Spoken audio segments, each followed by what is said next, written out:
In the Republic of Moldova, American forces have become involved in the violent conflict known as the Transnistria War. After one brutal assault, a U.S. soldier is cut off from the rest of his unit. Protocol says he should stay put and wait for reinforcements, but instead, he pushes ahead and enters a nearby building on his own. Inside, the place is completely dark, so he activates his hyperspectral imaging goggles. As he moves through the rooms, he begins discovering bodies scattered across the floor. They don't look like normal casualties. Their faces and limbs are stiff, almost as if they were frozen solid in the middle of dying. The deeper he goes, the stranger it gets. Then, through the goggles, he sees something that makes him stop cold, a pale, transparent figure shaped almost like a person. The moment he lifts the goggles away from his eyes, the figure disappears. But when he puts them back on, it's standing right there again. Everything he sees is being streamed live back to the military base, but before he can properly explain what's happening, the ghostly figure moves straight through his body. In an instant, the soldier drops dead. Back in the United States, a DARPA scientist named Mark is busy completing his newest project. Mark is a doctor and engineer working on experimental defense technology, and his latest invention is a machine designed to break apart solid materials using concentrated wave energy. After assembling the final components, he finally gets the device working and presents it to a group of senior officials. The demonstration is a success. The machine shatters its target exactly as expected, and the officials are immediately interested. But their first question isn't about research, safety, or humanitarian use. They want to know how soon Mark can begin testing it on human subjects, clearly seeing its potential as a weapon. Mark is uncomfortable with that direction. He believes technology like this should not be created just to hurt people. His superior, however, reminds him that DARPA works for the government, and whether he likes it or not, military application is part of the job. That conversation is cut short when new orders arrive from the army. Mark is being sent to Moldova because there's a serious problem involving the hyperspectral goggles he designed. Not long after, he lands at the American military base in Chisinau, where he is introduced to General Orland and CIA officer Fran. Orland wastes no time showing him the disturbing footage captured just before the soldier died. On the recording, Mark watches the strange, translucent figure appear on the screen, but his attention catches something else, something visible for only a moment before the apparition shows itself. Orland explains that their cameras have been picking up similar shapes around the city for nearly 3 weeks. At first, everyone assumed the images were just glitches, bad signals, or technical interference. But after one of their most reliable soldiers was killed, they realized they were dealing with something much more serious. The autopsy only made the mystery worse. The dead soldier's internal organs were frozen, but the outside of his body showed signs of burns and corrosion. Over the past few weeks, more bodies have been discovered in the same condition. Even their Moldovan military partners have no explanation. There's also another strange detail.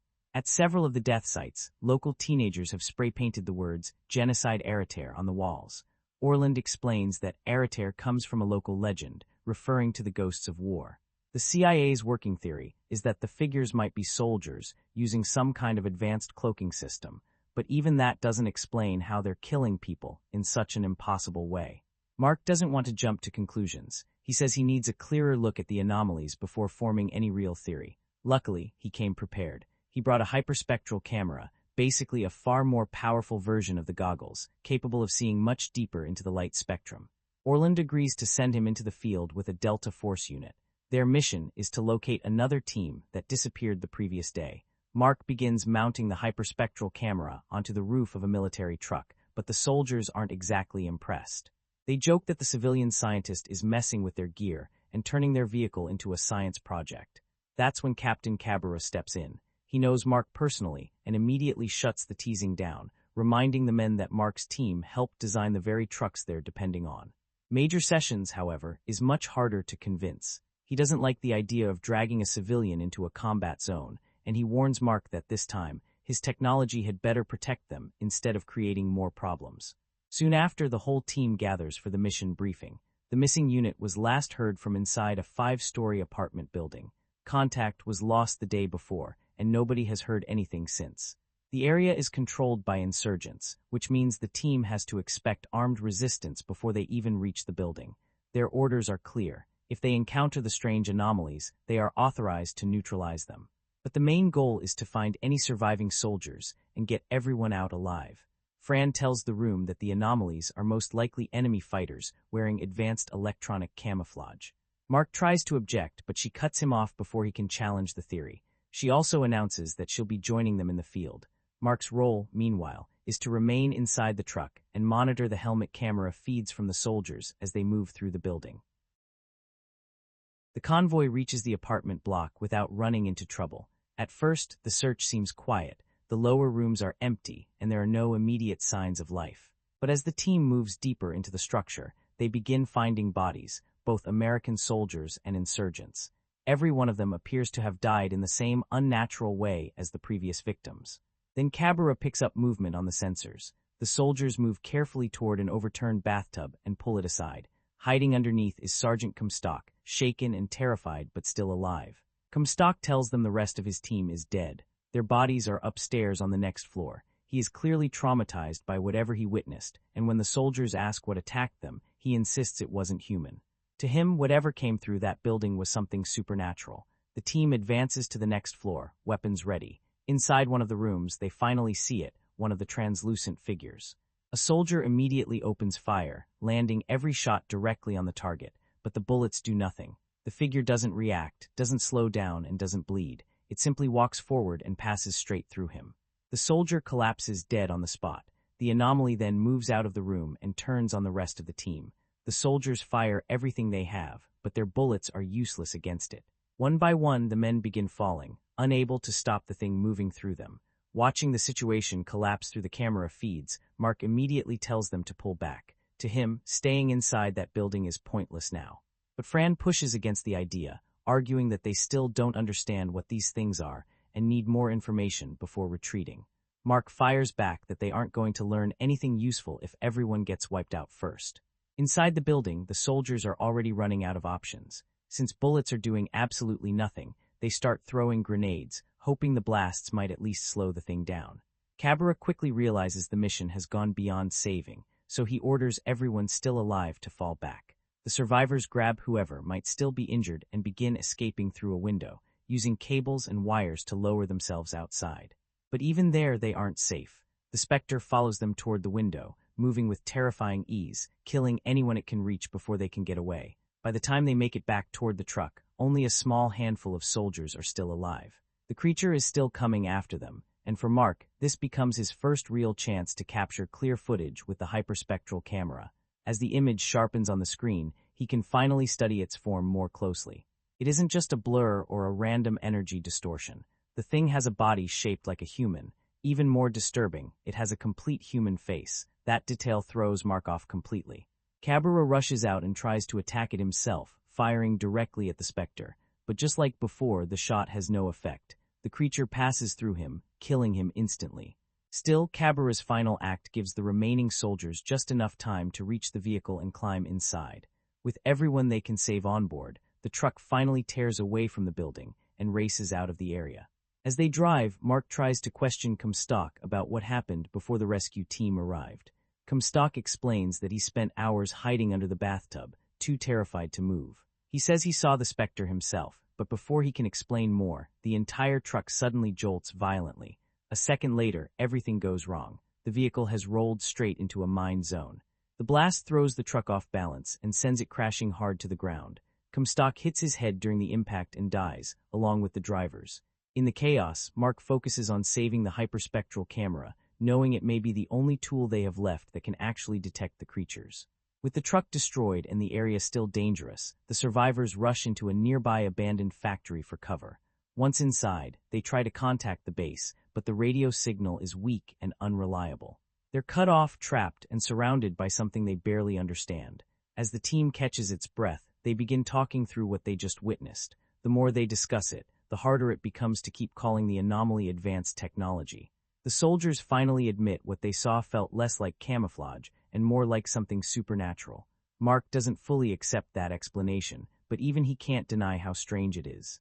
He tells them the figure clearly had a human-like form, and the way it looked directly at him suggested awareness, maybe even intelligence. It wasn't acting like a machine or random phenomenon. It seemed conscious. But beyond that, Mark still has no real answer. The crash destroyed all the soldiers' goggles, leaving them blind to the specters outside. Mark, however, still has the hyperspectral camera. He sets it up so they can scan the area around the building. What they see is horrifying. Several specters are outside, moving around the factory, trying to get in, but strangely, they stop before reaching the structure. The camera reveals why. A ring of iron filings has been scattered around the building, forming a protective circle. Whenever one of the specters tries to cross it, the iron seems to harm them, forcing them back. Somebody created that barrier on purpose. Before they can figure out who, a noise comes from another room. The soldiers immediately turn toward the door and shoot it open, expecting another threat. Instead, they terrify two innocent civilians hiding inside, a young woman named Sari and her younger brother, Bogdan. Neither of them speaks English, but Fran understands their language and begins translating. She learns that the siblings have been hiding there alone. In the same room, the soldiers also discover a transmission tower capable of broadcasting a massive signal. If they use it, anyone within a 20-mile radius will hear their communication, including enemy forces. But Sessions makes it clear that they don't have the luxury of being careful anymore. It may be risky, but it's also their only realistic chance of getting rescued. While the soldiers work on contacting the base, Mark speaks with Sari through Fran. Sari explains that her father was the one who laid down the iron barrier around the factory. She believes the specters are lost souls, trapped somewhere between the living world and death, unable to find peace. Mark is less interested in the legend and more focused on the practical question. How did her father know iron would stop them? He asks where the man is, hoping he can explain more. Sari agrees to show him, leaving Bogdan behind with the soldiers while she takes Mark and Fran to another part of the factory. What Bogdan doesn't know is that his father is already dead. Sari has been protecting him from the truth. The boy believes their father left to find help, but in reality, he died while setting up the iron barrier. Sari had to drag his body back inside herself. Mark examines the father's body and finds a necklace holding a small ceramic tile. He also discovers a map pointing to Masarov, a district located near the river. Sari doesn't know how her father learned that iron could keep the specters away, but she does know one important thing. Masarov is where the first sightings began. Later, the soldiers finally receive a response from the base. Rescue is coming. Helicopters and tanks will meet them at dawn in an open plaza roughly half a mile away. The news should bring relief, but instead it sparks another argument. The plaza is exposed, with almost no cover. If the specters attack them there, they could be slaughtered before the rescue team even reaches them. But Mark quickly starts thinking through a way to level the field. The factory contains a large amount of iron filings. Since the iron barrier hurts the specters, Mark suggests turning those filings into explosive devices. If bullets can't harm them, iron-based bombs might. He also modifies the hyperspectral camera, converting it into a powerful searchlight that can reveal the specters moving through the streets. He sends the same modification instructions back to the base, so the rescue team can build their own searchlights and avoid flying blind when they arrive. As everyone prepares for the escape, Sari finally tells Bogdan the truth about their father. She gives him their father's necklace, and the weight of what happened finally reaches him, but there's no time to grieve. A few moments later, strange sounds come from outside. The team switches on the newly modified searchlight and scans the area. What they see is terrifying. The specters have climbed onto the neighboring building.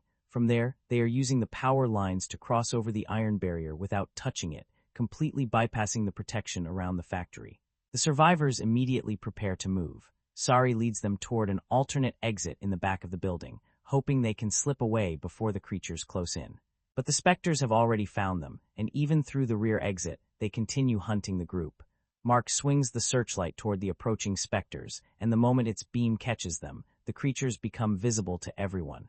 Now the soldiers finally have something to aim at. Using the newly prepared bullets packed with iron filings, they open fire. This time, the shots actually work. The rounds strike the specters and cause real damage, though the strange force from the impact is so intense that some of the soldiers are knocked backward as well. To buy themselves more time, the team fires several extra rounds into the area ahead, releasing a cloud of iron dust into the air. The thick metallic fog forms a temporary barrier, forcing the specters to slow down and giving the survivors a chance to move. Following Sari's directions, they push through the streets until they finally reach the open plaza where the rescue team is supposed to arrive. With no better cover nearby, the group slips inside an abandoned bus and hides there. Mark checks the searchlight and realizes the power is almost gone. That is a major problem, because without it, they won't be able to see the specters coming. A tense silence settles over the group, and when they hear something heavy approaching from outside, everyone prepares for the worst. Thankfully, it isn't the enemy. The rescue tanks roll into the plaza, and they've come prepared with their own searchlights, built from the instructions Mark sent earlier. As the beams sweep across the surrounding buildings, they expose dozens of specters hiding in the area, waiting above and around them. The rescue forces immediately open fire. The team inside the bus is forced to move quickly as explosions and gunfire tear through the plaza. Falling debris crashes all around them, and because of the chaos, Mark and the others don't get the chance to properly explain what they've learned to the rescuers. The newly arrived soldiers leave their tanks and rush forward, attacking the specters with regular weapons. But ordinary bullets still do nothing, and the mistake costs them badly. One after another, most of the rescue soldiers are killed. The specters don't stop with the infantry. They turn on the tanks too, smashing the searchlights and tearing through the machines. But Mark notices something important during the attack. The specters are unable to pass through the ceramic parts of the tanks. Just like the iron, ceramic seems to affect them in a very specific way. The survivors need to escape immediately, but then they realize Bogdan is missing. The boy has gone back to search for his father's necklace after accidentally dropping it. Sari spots him and tries to run after him, desperate to reach her brother before it's too late. But before she can get to him, one of the specters passes straight through Bogdan. Mark rushes to the boy and checks him, but there's nothing he can do. Bogdan is already gone. Fran holds Sari back as she breaks down in grief, unable to accept that she has now lost both her father and her brother. Meanwhile, the specters begin gathering in the center of the plaza, almost as if they are regrouping and preparing for one final push. For a moment, it looks like the survivors have reached the end. They are outnumbered, exposed, and nearly out of options. Then, just in time, the helicopters arrive. As the choppers descend, Mark notices that the powerful wind from their rotors is making it difficult for the specters to move forward. Realizing he can use that to their advantage, he grabs every iron grenade he has left and smashes them against the ground. The rotor wash catches the iron filings and blows them straight toward the specters, creating a moving cloud of metal dust that keeps the creatures away. That opening is enough. The team rushes to the helicopters and finally escapes the plaza. Once they are airborne, the survivors quickly realize they aren't heading back to the American base. The pilots explain that the base has been compromised, so they're being taken to a refugee bunker instead. Looking down through the windows, they see the city beneath them falling apart. The specters are spreading through the streets, attacking everywhere, and chaos is breaking out across Chisinau. When the helicopters reach the bunker, the guards instantly aim their weapons at the new arrivals, not knowing who they are. Fran quickly speaks to them in their language and identifies the group, convincing the guards to let them inside. Once inside, the soldiers begin checking the bunker's entrances and defensive positions, making sure every corner is secure. Mark and Fran take Sari to a doctor because she was hit by shrapnel during the escape, and a piece of it is lodged in her shoulder. As the doctor treats her wound, Mark tries to distract her from the pain. He reveals that he managed to recover her father's necklace from Bogdan and gently gives it back to her. Mark then asks more questions about her father and what he knew about the specters. Sari still doesn't have many answers. All she knows is that her father made ceramic containers for Masarov, the power plant where the specters first came from. Before they can continue, a heavy thud echoes from outside the bunker. Everyone braces for another attack, but it turns out not to be the specters. It's General Orland, arriving with the few survivors from the destroyed base. They've brought whatever equipment they managed to save during the escape. Orland explains that the base was attacked by invisible figures, and only 19 people made it out alive. Everything happened so fast that they had no chance to contact their superiors or request proper support. For now, there is no larger strategy. Their only option is to reinforce the bunker and wait. That answer causes tension among the soldiers. Some of them want to strike back and do something before the situation gets even worse. Others argue that charging out there without a real plan will only get more people killed. Before the argument can go any further, Mark cuts in. All the scattered clues have finally connected in his mind, and he realizes what the specters really are. Comstock survived earlier because he hid under a bathtub, and the tub was made of ceramic.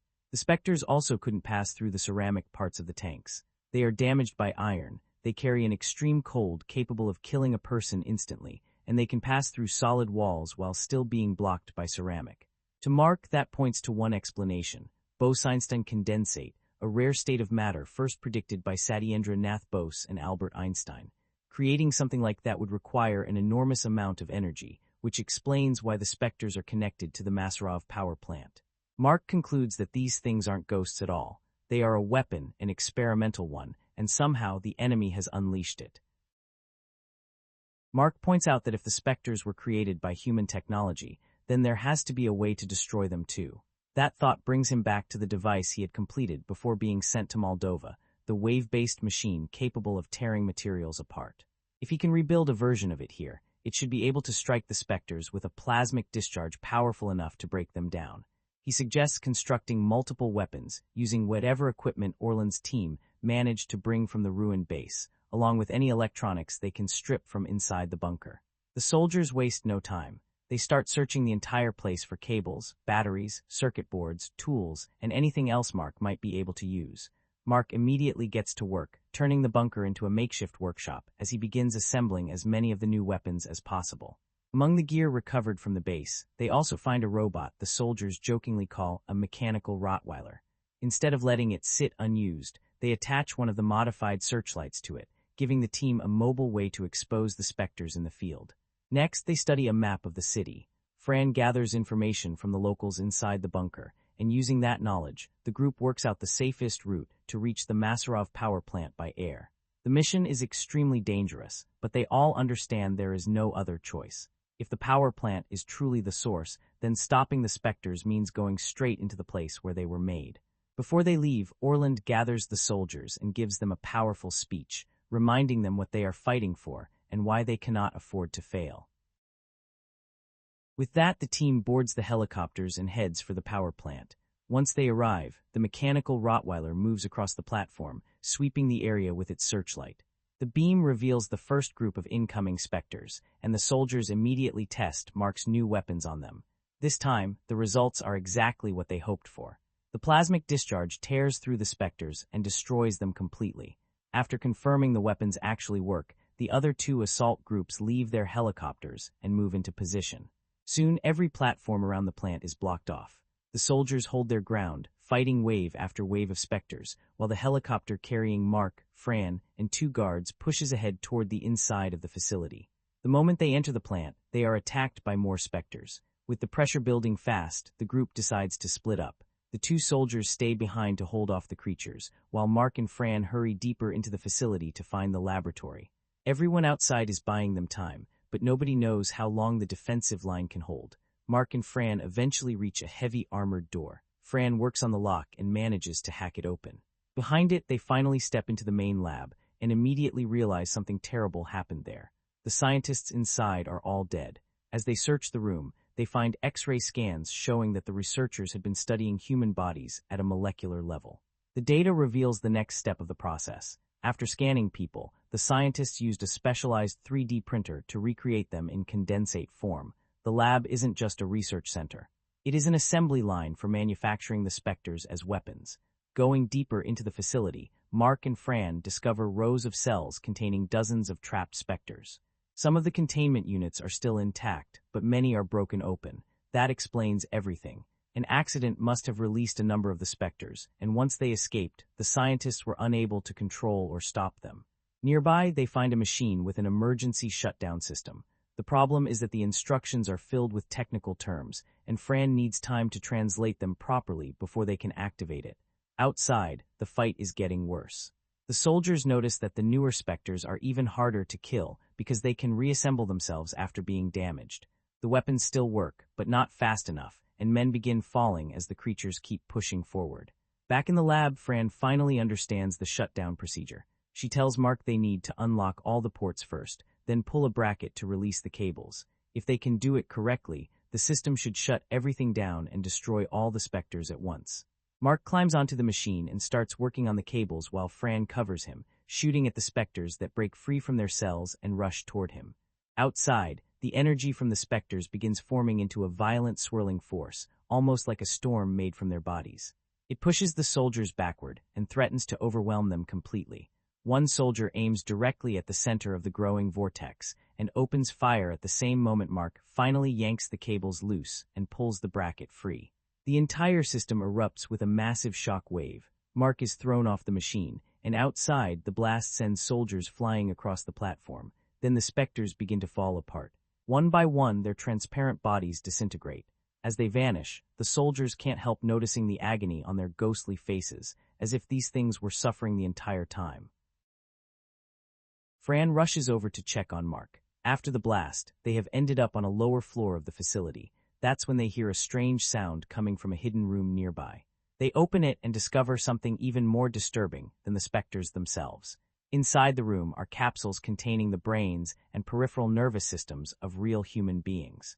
The scientists were not simply scanning people to create the specters. They were using living human nervous systems to generate and control them. The people inside the capsules are not fully dead, but they are not truly alive either. Mark can tell they are still suffering. Without hesitation, he starts disconnecting them from the machines, choosing to end their pain. Fran tries to stop him, warning him to think about the bigger picture. But Mark answers that this is the bigger picture. After everything he has seen, leaving them trapped like that would only continue the horror that created the specters in the first place. With the specters finally gone, the American military is able to send rescue teams to recover the survivors and move them to a new base. For a brief moment, it seems like the nightmare is over. But only a few days later, the soldiers are preparing to head out again. This time, their orders are to return to the power plant and retrieve the machines so the government can study them, reverse engineer the technology, and uncover its secrets. Before leaving Moldova, Mark says goodbye to Orland and Fran. Sari also comes to see him off, and in English, she thanks him for everything he did. Mark then boards the plane and flies back to the United States, leaving behind a battlefield where science, war, and the dead had become something far worse than anyone expected. The film opens in the middle of a war-torn Moldova, and honestly, that setting does a lot of heavy lifting right from the start. You're dropped into this damaged city where the streets feel abandoned, the buildings look half dead, and American forces are already stuck inside a conflict that feels bigger than anything they were prepared for. At first, it looks like a familiar military setup. Soldiers moving through hostile territory, commanders giving tense updates, armored vehicles, gunfire, smoke, ruined streets, the usual war zone machinery. You almost think you know what kind of movie this is going to be. Maybe another Special Forces survival story, maybe something closer to a gritty action thriller. But then the movie adds its hook. These soldiers are not just fighting insurgents. They're seeing something else on the battlefield. Or more accurately, they're not seeing it, not with their own eyes. Through hyperspectral goggles, strange humanoid shapes start appearing. They move like ghosts, they pass through the battlefield like something that should not exist, and when they touch a person, that person is gone almost instantly. That's where Spectral gets interesting. Because the threat is not introduced like a normal enemy. There's no clear face, no army uniform, no speech, no obvious motive. It's just this fast, silent, impossible presence cutting through trained soldiers like they are nothing. And for a few moments, the film has a really solid mystery going. Are these things supernatural? Are they ghosts of the war dead like the locals believe? Is it some kind of camouflage technology, a glitch in the equipment? Or is the military looking at something completely new that nobody is ready to explain? That uncertainty is probably the strongest part of the opening idea. The movie understands that an enemy becomes scarier when the people with guns, armor, and training suddenly have no clue what they're dealing with. These are not helpless civilians running around in the dark. These are soldiers who are supposed to be prepared for chaos. They can handle bullets, they can handle explosions, they can handle urban warfare. But this is different. And that contrast gives the premise its pull. There is something naturally tense about watching a modern military force come face to face with a threat that makes all their equipment feel almost useless. The guns do not solve it. The battlefield knowledge does not solve it. Even confidence starts to look foolish. One moment they're operating like professionals, the next they're trying to survive something they can barely track. The Moldova setting also gives the story a rough, grimy texture. It's not a clean sci-fi world with shiny corridors and perfect technology. It's broken roads, dust, smoke, wreckage, and soldiers trying to make sense of something impossible in the middle of a very physical war. That mix of military realism and ghost-like science fiction is what gives Spectral its early flavor. Now, is the setup completely original? Not really. You can feel the shadow of other military sci-fi films here. A squad enters dangerous territory, the enemy turns out to be far worse than expected, and survival becomes the only priority. We've seen that structure before. But the invisible threat angle gives it enough freshness to work, at least in the beginning. There's a clean, simple hook. American forces are trapped in a war zone, but the thing killing them might not even be human. That is the kind of premise that makes you lean in, even if you already suspect the movie may not answer everything perfectly. And for a film like this, that opening promise matters. Spectral does not begin as a deep political war drama or a character-heavy military epic. It begins as a battlefield mystery with a sci-fi pulse. Soldiers are dying, the enemy cannot be seen, and somewhere inside all that smoke and panic, the movie asks a very basic but effective question. What do you do when the battlefield itself seems haunted? Then the movie brings in Dr. Mark Klein, and this is where Spectral shifts from simple battlefield chaos into something more investigative. Klein is not introduced as some loud action hero or a soldier trying to prove himself. He's a DARPA scientist, the kind of guy who looks at a war zone and does not immediately think in terms of enemies, bullets, or revenge. He thinks in terms of data, and that actually gives the movie a slightly different rhythm. The military has already seen something strange through the hyperspectral goggles, and the important detail is that Klein helped design that technology. So when the footage shows this impossible human-shaped figure killing a soldier, the army does not just need another fighter. They need the person who understands the machine that saw it. They need someone who can look at the image and ask, is this real? Is it a malfunction? Is the equipment capturing something the human eye cannot process? That's a smart way to bring him into the story. He is not randomly dropped into the plot just because the film needs a main character. His presence is tied directly to the mystery. The goggles are his invention. The anomaly appears through those goggles, and suddenly his scientific work has become part of a battlefield nightmare. What I like about this setup is that Klein enters the movie with hesitation. He is not excited to see his technology used in war, and there is already a sense that he is uncomfortable with how military systems can take scientific ideas and turn them into weapons. That little moral edge makes him more interesting than just the smart guy who explains things. Of course, once he gets to Moldova, he is quickly surrounded by people who all want answers for different reasons. The soldiers want to know how to survive. The command structure wants something they can report and respond to. Fran Madison has her own theory about enemy camouflage. The locals are leaning toward ghosts and spirits. And Klein, sitting in the middle of all that pressure, refuses to jump straight to the easiest explanation. That part works because it gives him a clear function in the story. He is the one person saying, "We do not know enough yet." Everyone else is reacting emotionally or tactically, but Klein is trying to slow the panic down and turn fear into evidence. And in a movie full of soldiers and explosions, that makes him stand out. He is not the biggest guy in the room. He is not the one carrying the heaviest weapon. He is not barking orders like a commander. But the film quietly makes it clear that his brain is going to matter more than firepower. The soldiers can shoot all day, but if nobody understands what they are shooting at, they are just wasting ammunition. James Badge Dale fits that role pretty well. He does not overplay Klein as a genius in the flashy movie scientist way. He gives him a more grounded, practical energy. You believe this is someone who builds things, studies systems, notices details, and gets frustrated when people rush toward assumptions before collecting proof. And that gives the movie one of its better contrasts. Military instinct versus scientific patience. The soldiers are trained to identify a target and eliminate it. Klein is trained to question whether they even understand the target in the first place. That difference could have created more conflict than the movie eventually explores, but in the early sections, it gives the story a useful tension. There is also something enjoyable about watching a non-combat character get pulled deeper and deeper into a combat situation. At first, Klein is there to examine footage and advise from a distance, but very quickly, the movie pushes him closer to danger. He joins the mission, brings equipment, tries to capture better images, and ends up standing beside soldiers who are being hunted by something they cannot see. That is where his role becomes clearer. Klein is not just there to explain the plot. He becomes the bridge between the science fiction idea and the military survival story. Without him, Spectral would just be soldiers firing at ghosts. With him, the movie has a reason to investigate, experiment, adapt, and eventually fight back. Does the film later push his intelligence too far? Absolutely. There are moments where Klein goes from smart engineer to battlefield miracle worker, and that can get silly. But at the beginning, his arrival works. It gives the movie a human entry point into the mystery. He is the man who built the eyes that saw the impossible. And now, in the middle of a ruined city, he has to figure out whether those eyes revealed a glitch, a weapon, or something far worse. The real hook of Spectral is not the war itself. It is not even the soldiers. It is those strange figures moving through the battlefield like something caught between science fiction and a ghost story. And for a while, that mystery is easily the most interesting thing the movie has. The soldiers are not dealing with a normal enemy. They are not facing a hidden sniper, a drone strike, or some advanced unit using better weapons. They are being attacked by humanoid shapes that appear only through special imaging equipment. To the naked eye, there is almost nothing there. Just fear, confusion, and then suddenly someone is dead. That is a strong idea because it immediately takes the confidence out of the military setup. These people are trained to respond to danger, But how do you respond to something you cannot properly see? How do you aim at it?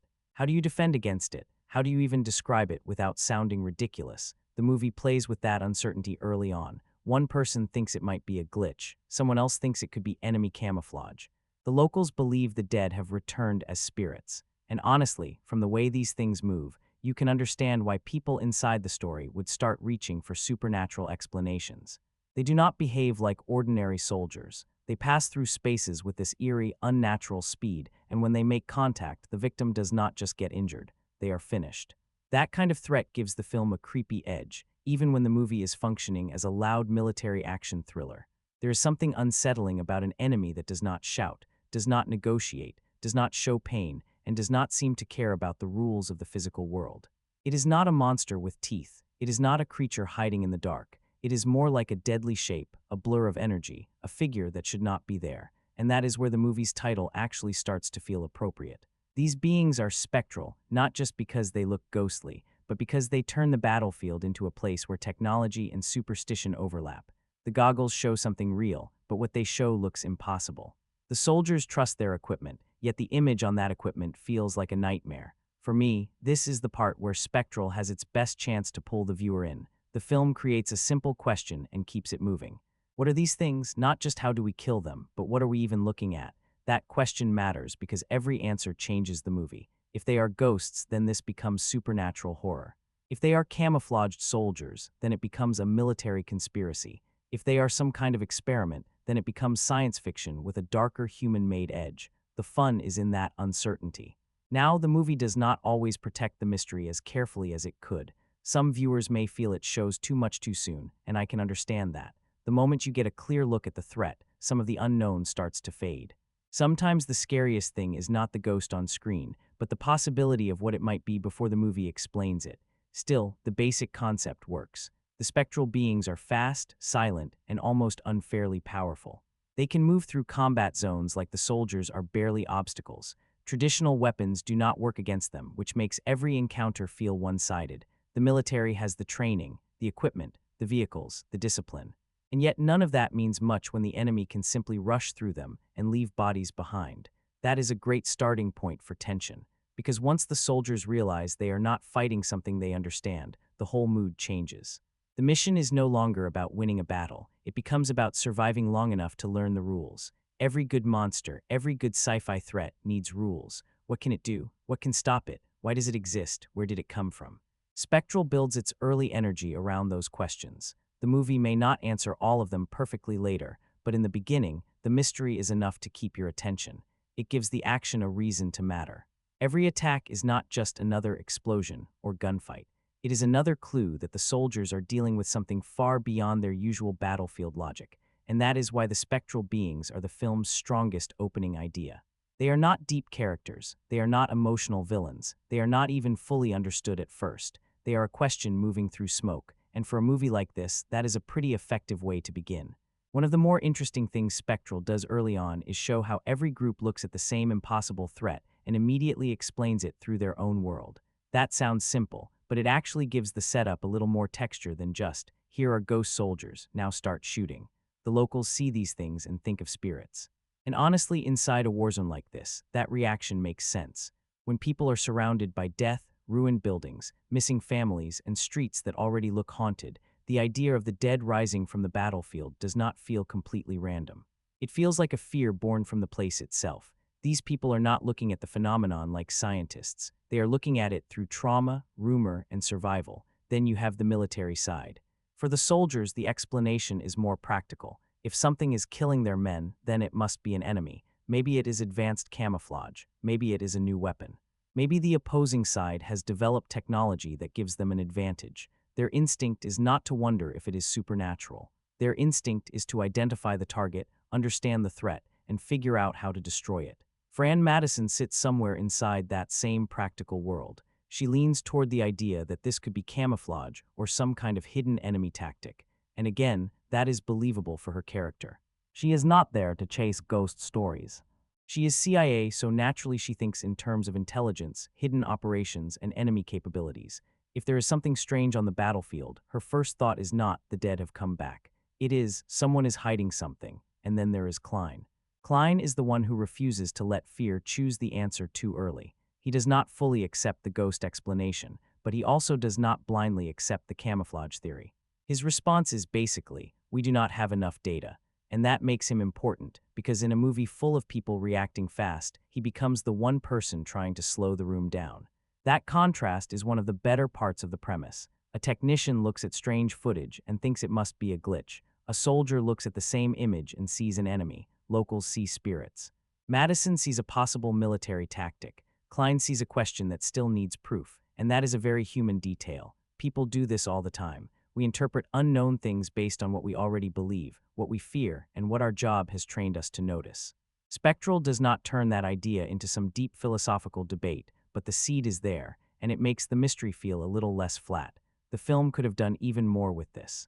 It could have spent more time letting those interpretations clash. Imagine if the soldiers became more superstitious as the attacks got worse, or if Madison kept pushing a theory that slowly collapsed, or if Klein's need for evidence started frustrating everyone because people were dying while he was still asking questions.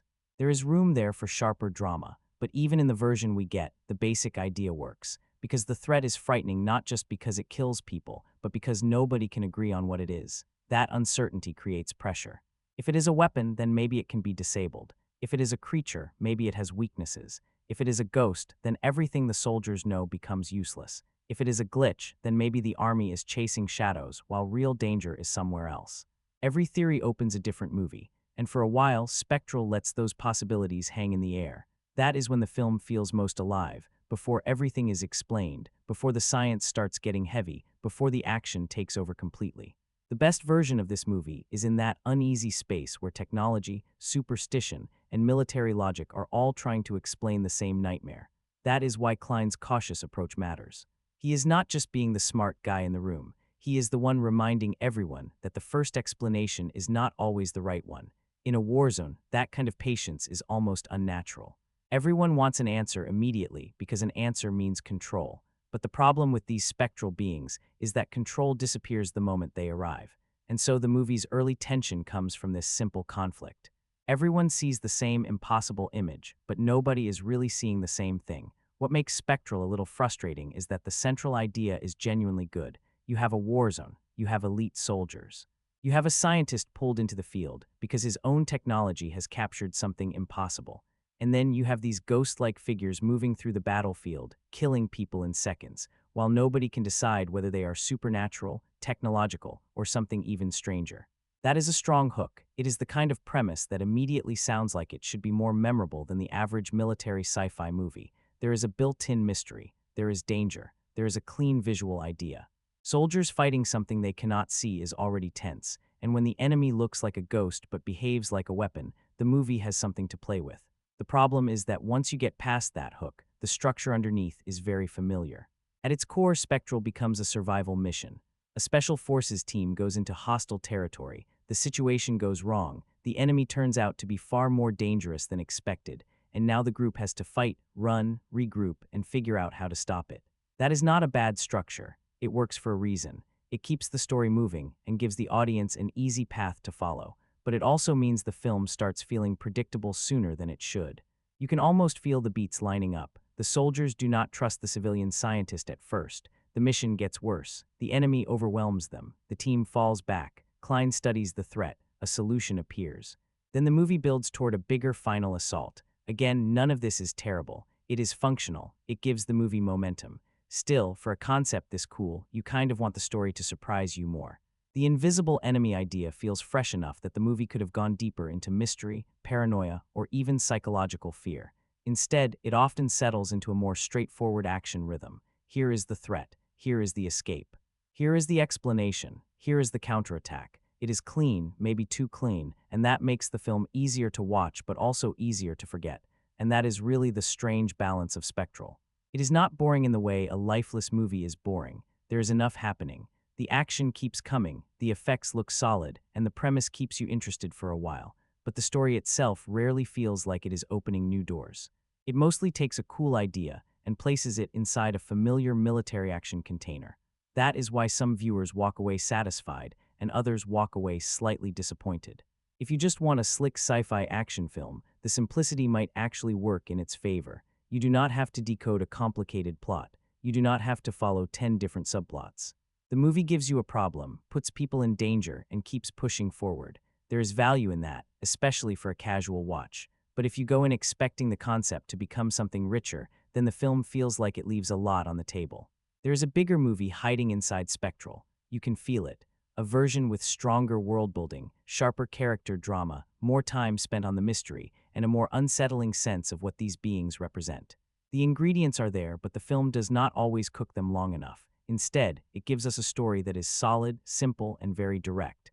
American forces are trapped in a devastated city. A strange enemy is killing them. The scientist has to understand the threat before everyone dies. That is the movie in its cleanest form, and honestly, that is enough to make it watchable. But it is also the reason Spectral never fully becomes great.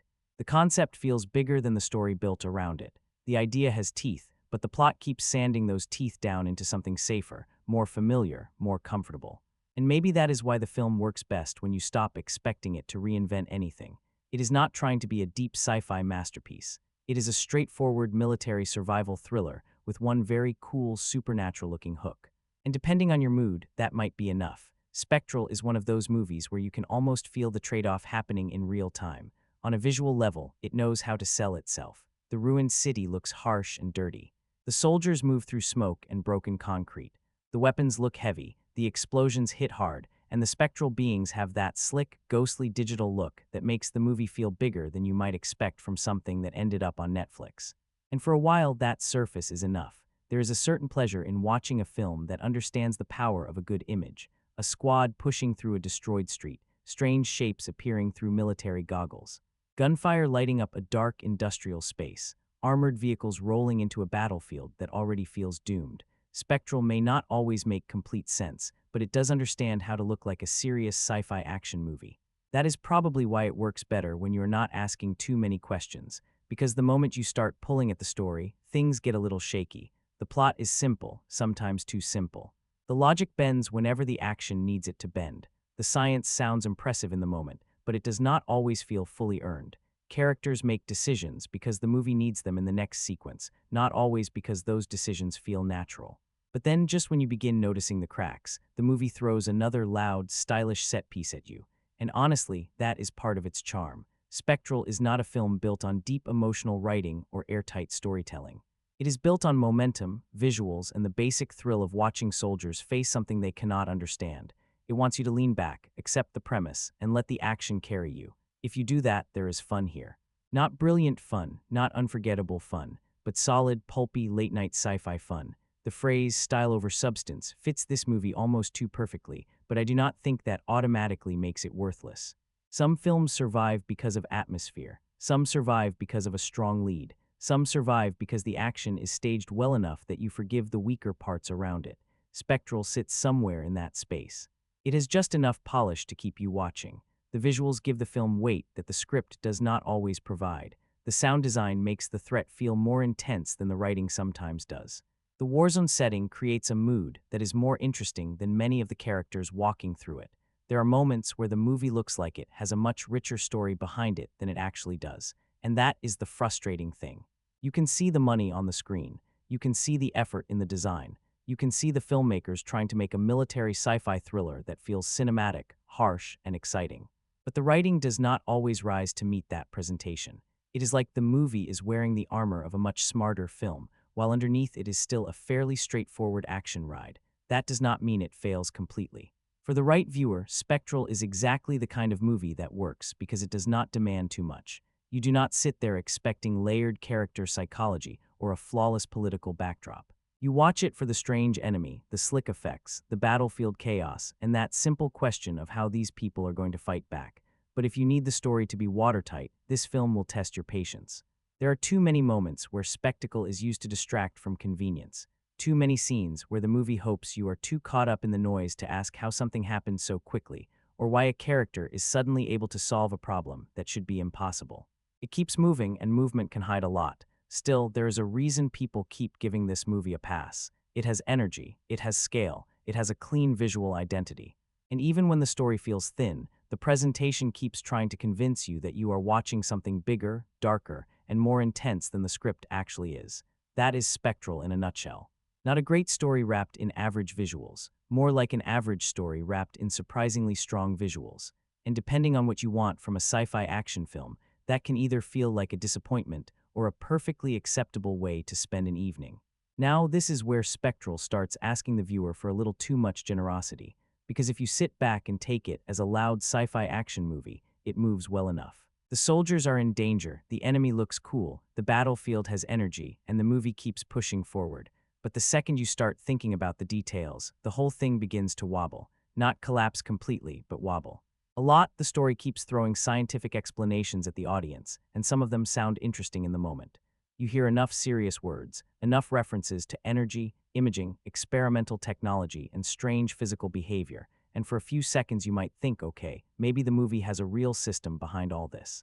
But then it keeps going, and after a while, the science starts feeling less like a foundation and more like decoration.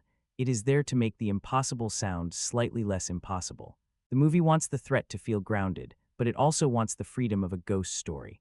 So the Spectrals behave like supernatural entities when the film wants horror, like advanced weapons when it wants military action, and like a scientific puzzle when Klein needs to solve something.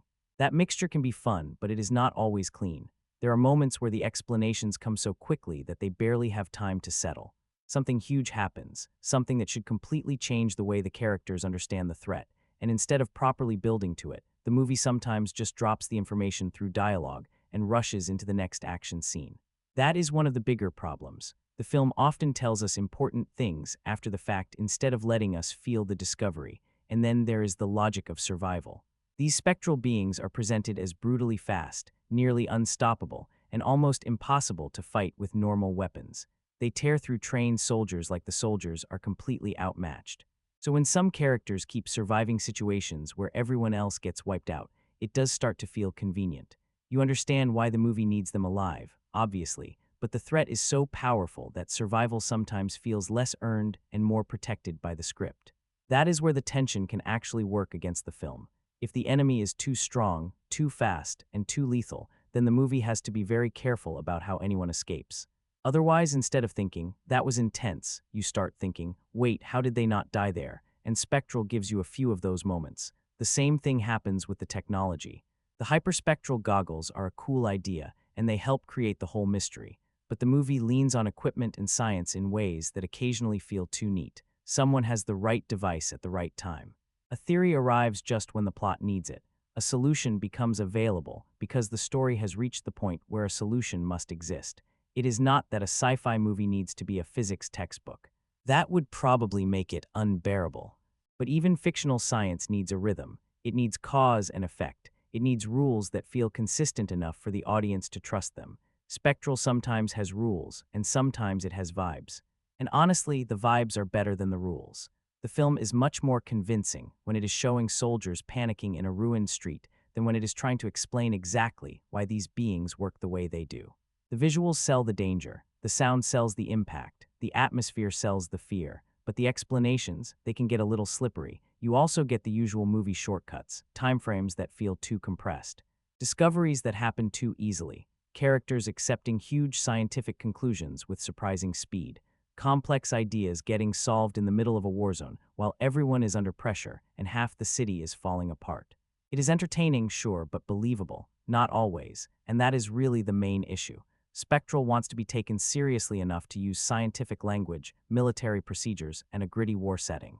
But it also wants the freedom to bend logic whenever the action needs to get bigger.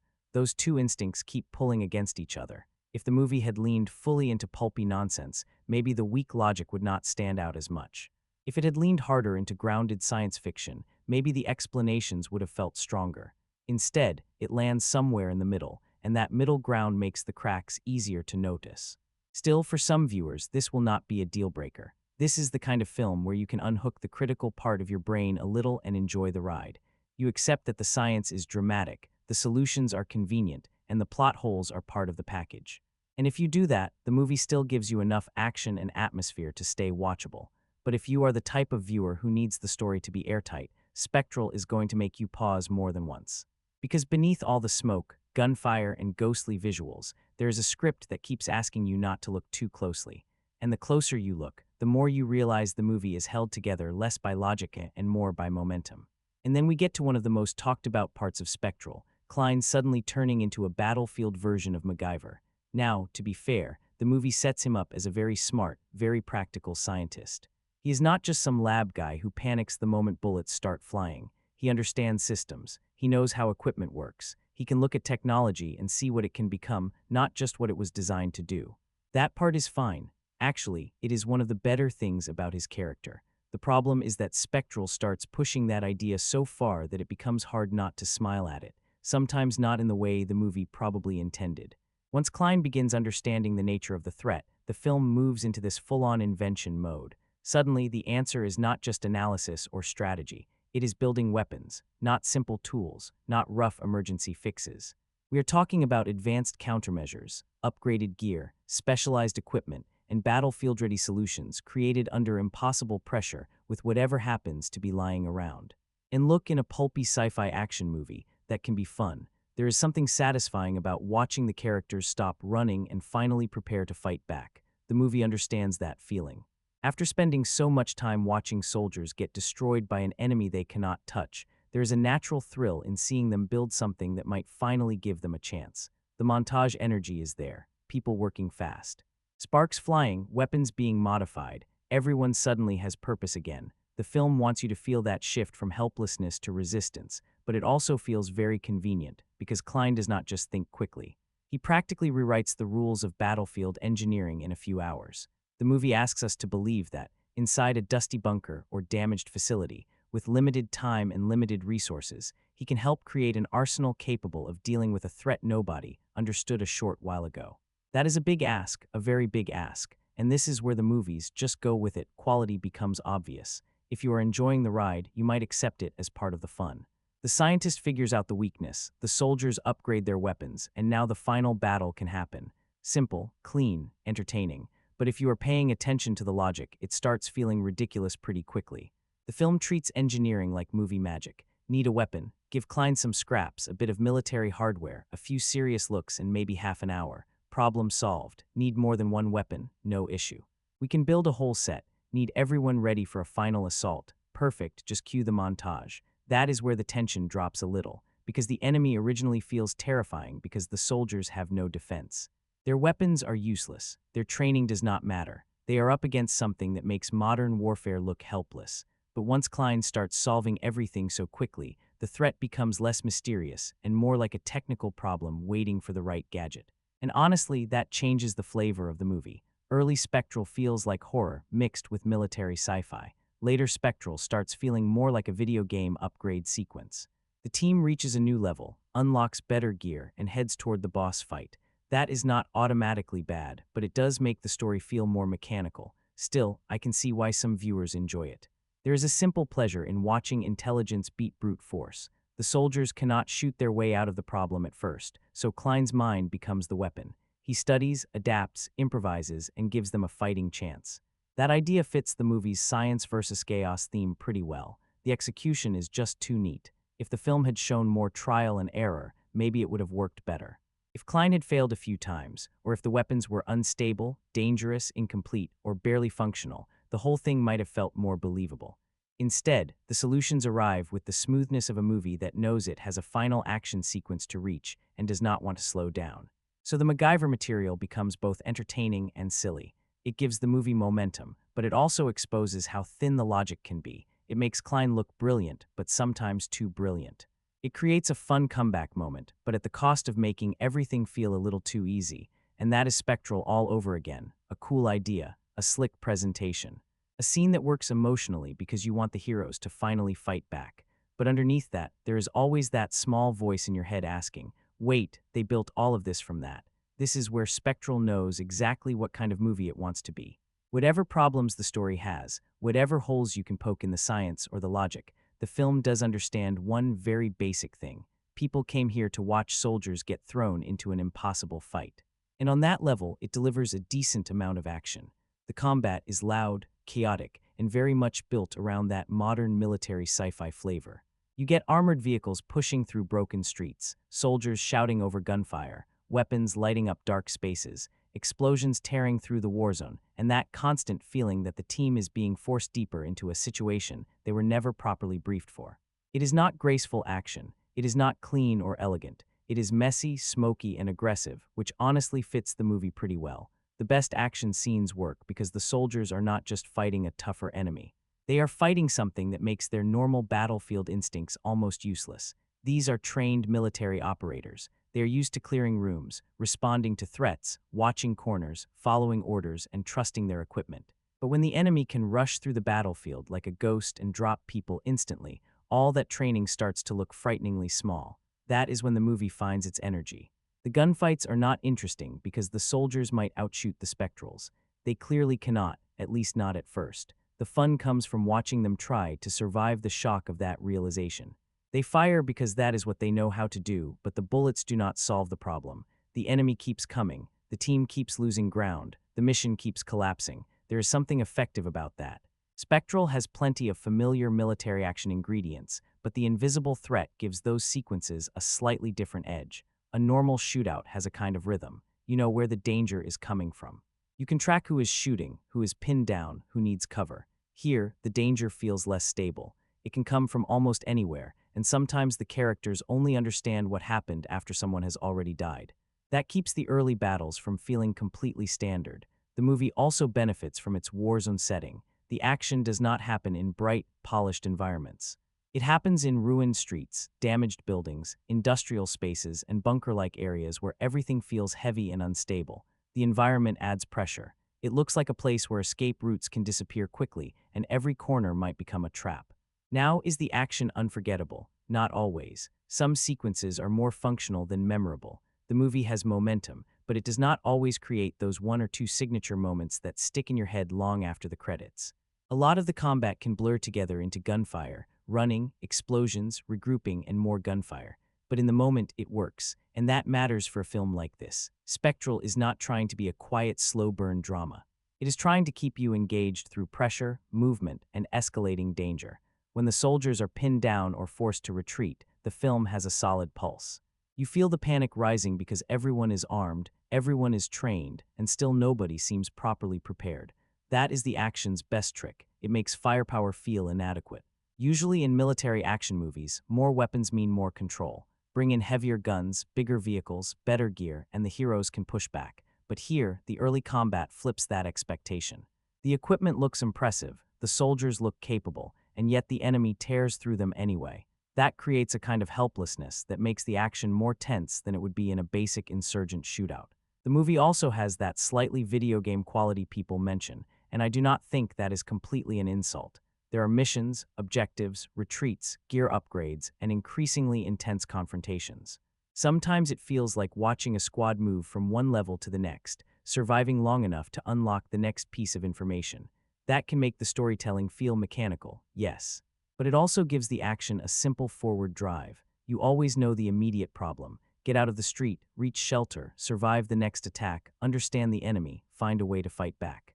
The film rarely becomes complicated, and sometimes that directness helps the pace. You are not juggling 10 emotional subplots. You are watching people try not to die, and when Spectral leans into that, it is entertaining. Not brilliant, not groundbreaking, but solid. There is a real appeal in watching a squad of heavily armed soldiers slowly realize that they are no longer the most dangerous thing in the room. That idea gives the combat its tension. The movie may be full of cliches, but the battlefield threat is strong enough to keep the action moving. So yes, the action scenes carry a lot of the film. They cover some of the weak writing. They distract from some of the scientific nonsense. They give the production its scale and energy. And even when the characters are thin, the situation itself has enough urgency to keep you watching. Spectral is at its best when it stops trying to sound smarter than it is and simply lets the chaos take over. Soldiers in a ruined city, weapons that do not work, a ghost-like enemy moving too fast to understand. That is not deep cinema, but for a military sci-fi action ride, it gets the job done. The strongest tension in Spectral comes from one simple idea. What happens when the people trained to handle danger suddenly meet something they cannot handle at all? That is where the movie has its best pulse. These soldiers are not amateurs. They are not random civilians making bad decisions in a horror movie. They are armed, organized, and used to moving through hostile environments. They know how to react under pressure. They know how to clear buildings, cover each other, follow commands, and push through fear because that is what their training demands. But the Spectrals do not care about any of that, and that is what makes them effective as a threat. At first, the soldiers behave like they are facing some new kind of enemy force. Maybe it is advanced camouflage. Maybe it is a weapon they have not seen before. Maybe if they adjust tactics, they can fight back. But very quickly, the film makes it clear that this is not a normal battlefield disadvantage. This is something worse. Their guns do not stop it. Their armor does not protect them. Their confidence does not survive contact with it. There is a specific kind of fear that comes from watching capable people become helpless. That is why the early attacks work better than they probably should. The movie does not need a lot of deep character writing in those moments because the situation itself is strong. A soldier sees something through the goggles, someone fires, the shape keeps moving, and then suddenly the room or street turns into panic. You feel the rules changing. In most war films, danger still has a physical logic. Bullets travel, explosions have range. Enemies can be shot, pinned down, surrounded, or outmaneuvered. Even when things go badly, there is still a sense that strategy matters. But here, the threat slips past that logic. It moves too fast. It appears where it should not. It touches someone, and that is basically the end. That makes every encounter feel unfair. And sometimes, unfair is exactly what a movie like this needs. The best parts of Spectral are not the moments where the heroes look powerful. They are the moments where the soldiers realize power is not enough. All that equipment, all that training, all that military confidence suddenly feels fragile. You can have the armored vehicles, the rifles, the tactical gear, the whole serious war machine look, and still be completely outmatched by something you barely understand. That is a good reversal. It turns the military setup into a survival scenario. The mission stops being about defeating an enemy and becomes about escaping long enough to figure out what the enemy even is. And once that happens, the movie becomes much more engaging. The soldiers are no longer controlling the battlefield. The battlefield is controlling them. There is also a nice horror flavor in the way the Spectrals attack. They are not loud in the usual monster movie way. They do not taunt anyone. They do not roar for the camera. They just arrive, move through the space, and leave destruction behind. That quiet, almost emotionless quality makes them feel less like villains and more like a force, a storm with a human shape. And when something feels like a force instead of a person, it becomes harder to reason with.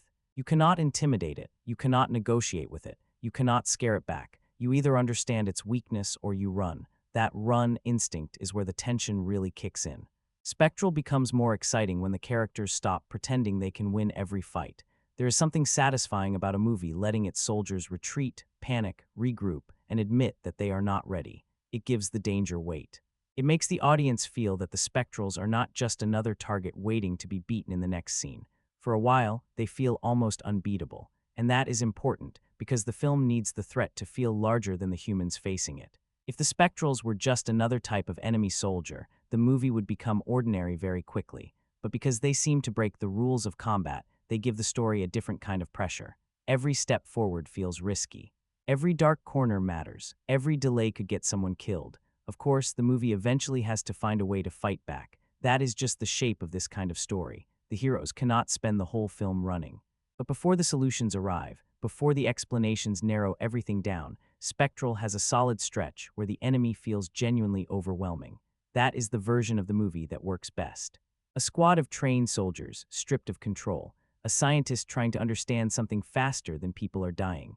A battlefield where the usual rules no longer apply. The film may not always earn every twist or every explanation, but when it focuses on the terror of facing an enemy that cannot be stopped by normal means, it becomes tense in a very clean, direct way.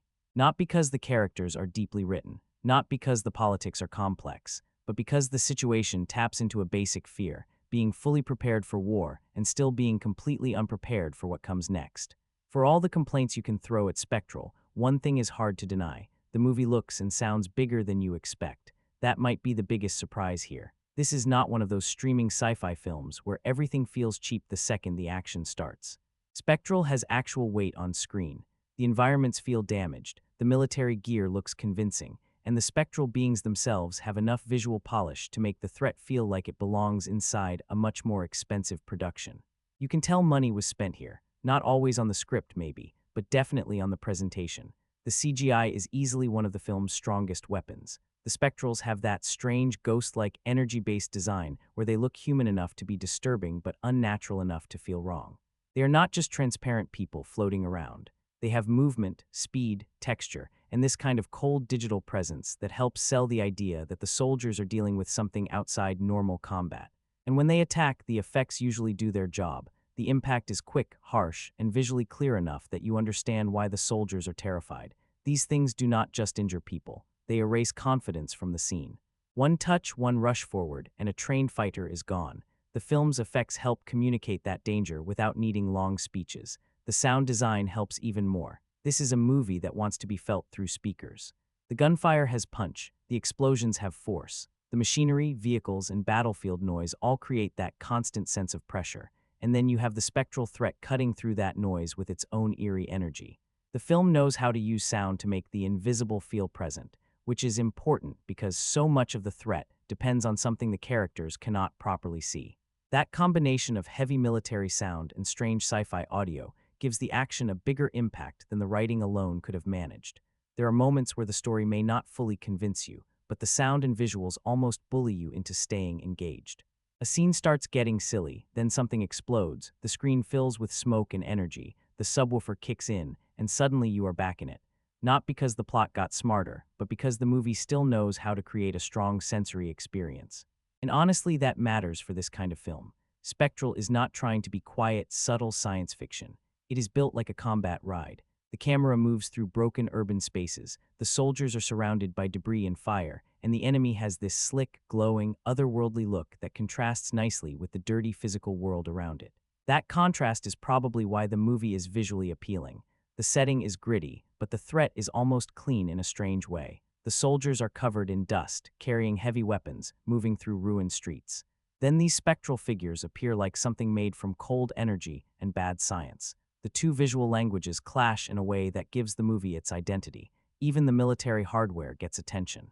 The armored vehicles, tactical gear, weapons, goggles, cameras, and improvised defense equipment all look more convincing than they needed to. Nothing feels like a plastic toy version of the military. The gear has a slick, slightly futuristic edge, but it still sits close enough to reality that the world does not feel completely cartoonish. That is a smart balance. If everything looked too futuristic, the movie would lose that grounded warzone feeling. If everything looked too ordinary, the sci-fi threat might feel pasted on. Spectral finds a middle ground where the soldiers still feel like modern military operators, but the technology around them hints at something just advanced enough to belong in a near-future thriller. The production value also helps cover the film's rougher areas. And yes, cover is the right word, because when the characters are thin, the effects keep the scenes alive. When the dialogue gets stiff, the atmosphere does some of the work.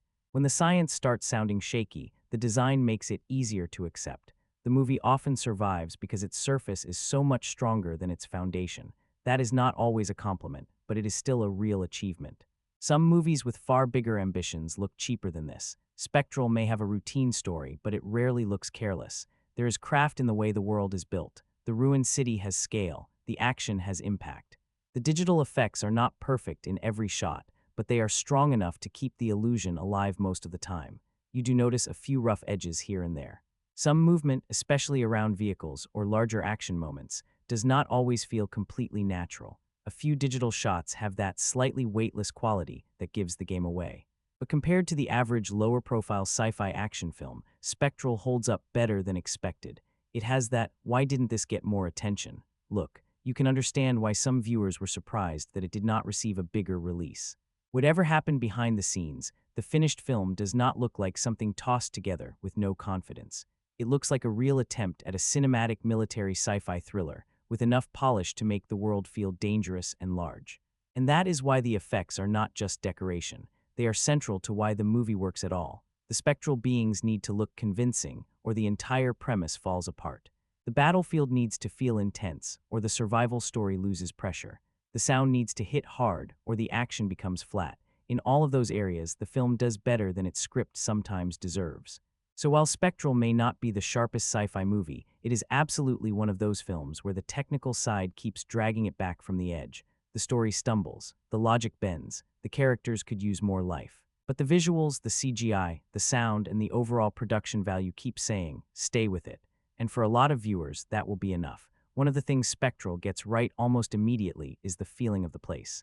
The movie drops us into a ruined city that already looks exhausted before the ghostly threat even shows up. Streets are broken, Buildings are damaged, smoke hangs around everything, and the whole environment has that gray, heavy look of a battlefield that has been chewed up for too long. It does not feel clean, it does not feel safe. It feels like a place where something bad has already happened, and now something worse is moving through it. That atmosphere helps the film a lot. Because the story itself is fairly simple, the world around it has to do some serious work. And to its credit, Spectral creates a war zone that feels physical. You can almost feel the dust, the cold concrete, the metal, the machinery, the rubble under the soldiers' boots.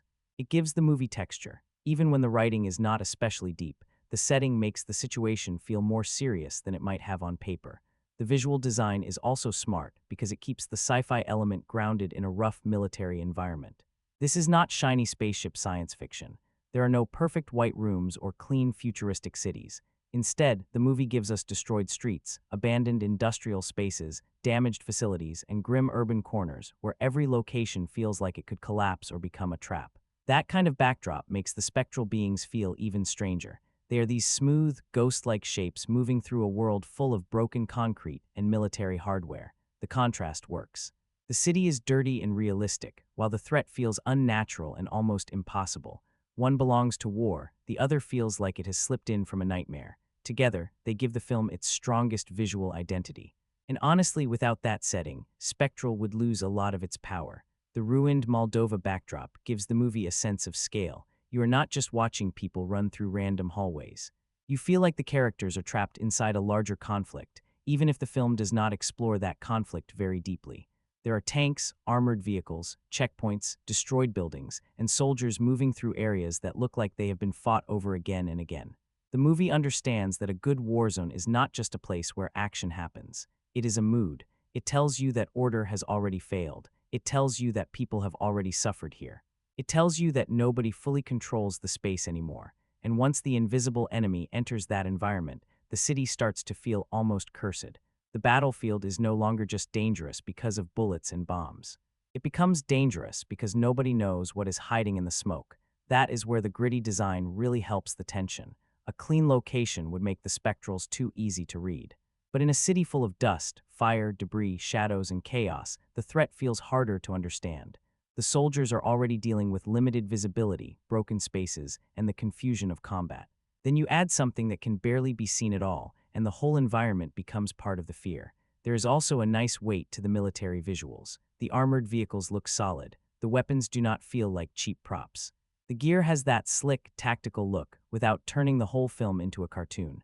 You can believe these people are part of a serious operation, even when the story starts making some questionable choices.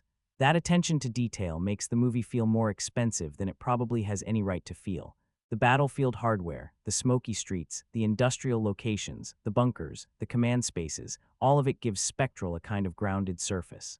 The movie may be dealing with energy-based ghost soldiers, but it keeps placing them inside locations that feel heavy and practical. That balance is one of the reasons the film remains watchable, even when the plot gets shaky. The atmosphere is doing more work than the characters sometimes, and that is both a compliment and a criticism. Because if the characters had as much texture as the locations, Spectral would be a much stronger movie. The city feels worn down. The military world feels lived in. The abandoned buildings feel like they have history, but many of the people moving through those spaces feel thinner by comparison.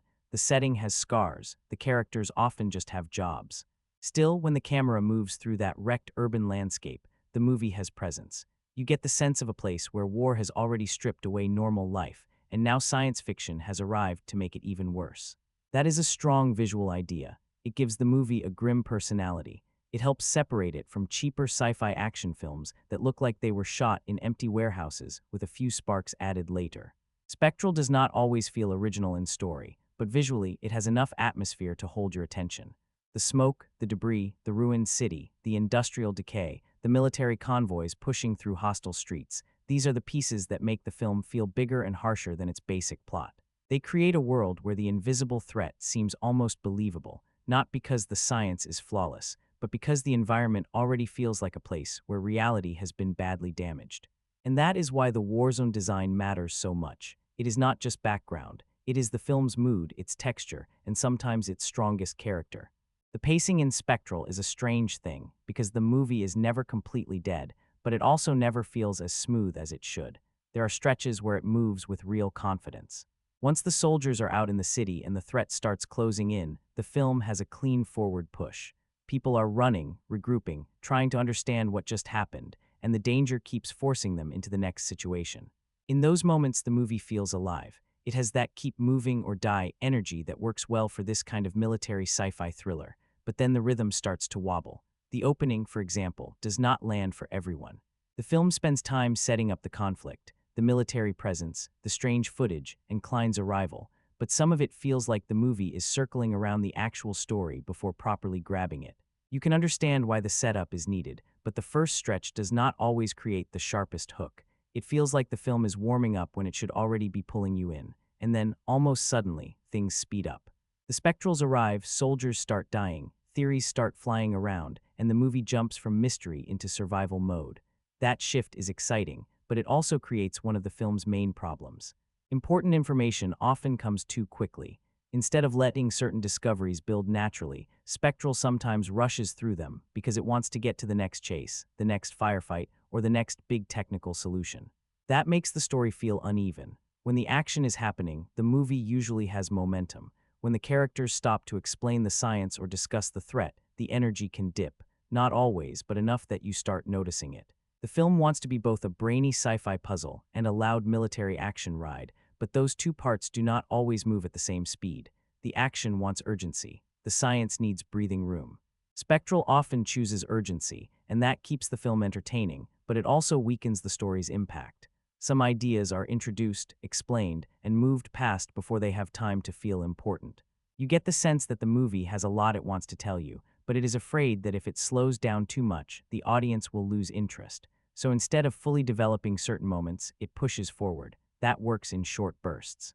A fast pace can hide a lot. If the visuals are strong and the danger feels immediate, you do not always stop to question every detail. But over time, the rushed storytelling creates a different problem. The film gives you the events, but not always the weight behind them. Major plot turns happen, people react, the mission changes, and sometimes you are left thinking, wait, that needed more setup. The middle section probably works best because the movie has found its shape by then. The characters know something impossible is hunting them. They are trapped in hostile territory, and the goal is simple: survive long enough to understand it. That part has the strongest pacing because the story and action are moving in the same direction. But later, when the movie shifts into explanation and counterattack mode, the rhythm becomes more mechanical. It starts to feel less like a mystery unfolding, and more like the film checking off the steps needed to reach the final battle. Understand the enemy, build the tools, prepare the team, launch the offensive. It keeps moving, yes, but the movement starts feeling predictable, and that is where the final act suffers. Instead of tightening everything into a powerful ending, the movie becomes more conventional. The earlier mystery fades, the horror edge softens, and the film leans harder into big action and quick solutions. Some viewers may enjoy that because it gives the story a clear payoff. Others may feel the movie loses the mood that made the first half interesting. I think both reactions make sense. Spectral is not badly paced in the obvious way. It is not just slow from beginning to end. It does not drag forever without anything happening. The problem is more specific than that. The movie spends time in the wrong places and rushes through moments that probably needed more attention. It could have used a stronger opening. It could have given the mystery more room to breathe. It could have let the characters process the horror of what they were facing instead of constantly pushing them toward the next objective. And strangely, it could have either been shorter or longer, depending on what kind of movie it wanted to be. If the goal was pure action, then trimming some of the slower explanations might have helped. But if the goal was a richer sci-fi war thriller, then the film needed more time for emotional closure, character arcs, and the moral side of Klein's technology. That is the odd thing. The movie feels too long for its bare-bones story, but too short for the bigger ideas hiding inside it, and that tension is felt all through the pacing. Spectral has enough speed to entertain, but not enough balance to fully satisfy. It rushes when it should settle down, slows down when the energy should stay tight, and reaches its ending with the feeling that some pieces were either skipped, compressed, or left undercooked. Still, the momentum saves it from falling apart. Even when the rhythm is uneven, the film usually has something pulling you forward. A threat, a question, a burst of action, a visual moment. That is why it remains watchable despite the pacing issues. But you can feel the better version of the movie underneath. A version with a cleaner opening, a more carefully built mystery, smoother transitions between science and action, and a final stretch that feels earned instead of rushed. Spectral gets from point A to point B, it just bumps into a few walls along the way. The first half of Spectral has a much better grip on its own mystery than the final stretch does. That is probably the biggest split in the movie.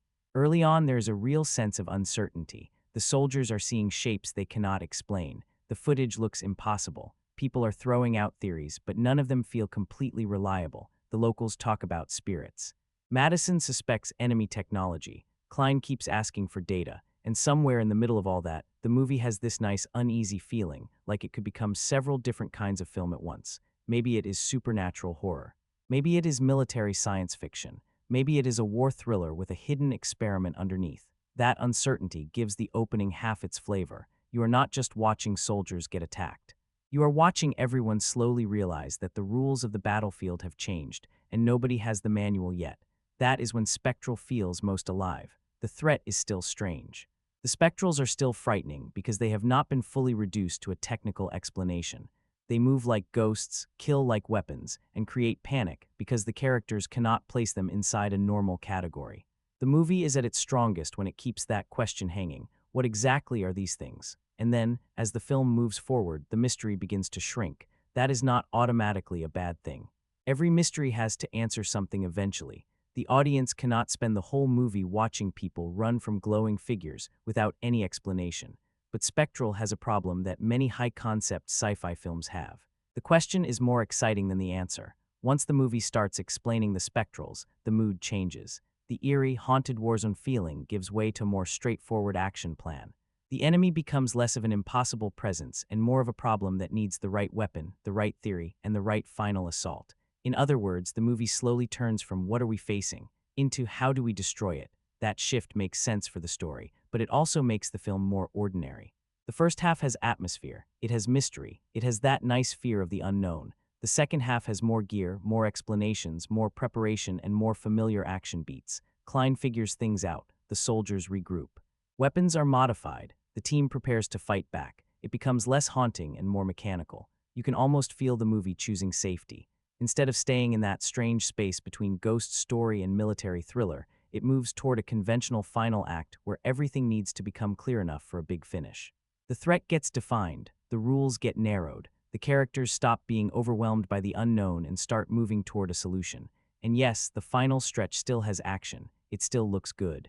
It still gives the audience a sense of payoff, but it does not have the same freshness as the early sections. That is the frustrating part. Spectral begins with a premise that feels like it could go somewhere darker, stranger, maybe even more psychological. A warzone haunted by invisible killers is a strong idea. Soldiers whose technology reveals something beyond normal perception, that has tension built into it. There is room for paranoia, dread, moral discomfort, even a stronger emotional weight behind what is being created and destroyed. But the movie does not fully chase those possibilities. It settles into a cleaner battle structure. Survive, investigate, explain, build, attack. It is tidy. It is watchable. It is also the point where the film starts feeling like a more familiar sci-fi action product. The final act is not terrible, but it feels smaller than the mystery that came before it. That is often the danger with this type of story. The unknown is powerful because the audience fills in the gaps. Once the film gives you the answer has to be strong enough to replace all those possibilities. In Spectral, the explanation is interesting enough to keep the movie moving, but not strong enough to make the mystery feel fully rewarded. Some viewers will be fine with that. They came for action, and the film gives them action. They wanted to see the soldiers fight back, and the film gives them that too. There is satisfaction in watching helpless characters finally find a way to stand their ground. But if what pulled you in was the eerie uncertainty of the first half, the final act may feel a little too normal. The movie starts with soldiers facing something that feels almost supernatural. It ends with a more standard sci-fi assault. And somewhere between those two versions, a bit of the original magic leaks out. That does not ruin Spectral, but it does define its ceiling. The film is never more compelling than when it does not fully explain itself. The less the characters understand, the more tension the movie has. The more the movie explains, the more it becomes just another action film with a cool enemy design. So the first half gives you the promise. The final act gives you the product. And the product is decent, sure, but the promise was more exciting. When it comes to the performances, Spectral is not exactly the kind of movie where actors get long emotional speeches or layered character breakdowns. Nobody is really being handed the kind of material that wins awards. This is not that film, but the cast does enough to keep the movie standing. And honestly, for this type of sci-fi action thriller, that matters. You do not always need every character to feel like a fully written human being with a complex past and a painful inner life. Sometimes you just need the actors to sell the situation, keep the tension believable, and make the danger feel serious enough that the audience stays locked in. James Badge Dale is the clear center of the movie as Dr. Mark Klein. He has to carry a slightly tricky role because Klein is not a soldier, but he also cannot feel useless. He is not supposed to be the loudest person in the room, but the movie still needs him to become the person everyone starts depending on. Dale plays him with a grounded, practical energy, which helps a lot. He does not turn Klein into some cartoon genius, at least not in performance. The script sometimes pushes him into ridiculous territory with all the quick inventions and sudden scientific breakthroughs, but Dale keeps the character fairly serious. He gives him the feeling of someone who is always observing, always processing, always trying to understand the machine behind the chaos. That is probably why Klein works better than he should. On paper, he could have easily become the usual smart guy explains the plot character. You know the type. He walks into a scene, says something complicated, everyone stares, and then the movie moves on. But Dale gives him enough weight that he feels like a person under pressure, not just a walking instruction manual. You can feel that Klein is uncomfortable with the way science is being used around him. He is not completely at home in the military world, and that contrast gives his performance a little bit of quiet tension. He is surrounded by soldiers who think in action, while he thinks in evidence. The movie could have explored that more deeply, but Dale gives it enough presence that you notice it. Emily Mortimer as Fran Madison is a little more complicated. She brings intelligence and calm to the role, and when the movie uses her as part of the investigation, she fits well. Madison has that CIA presence where she is not panicking, not buying into ghost stories, and not fully trusting anyone's assumptions. She feels like someone who belongs in the strategic side of the story. The issue is that the film does not always know what to do with her once the action begins. Some viewers may feel her character is pushed into combat situations without enough reason, and I can understand that. There are moments where you can almost feel the writers wanting her in the scene because the main group needs another recognizable face, not because the story has built a perfect reason for her to be there.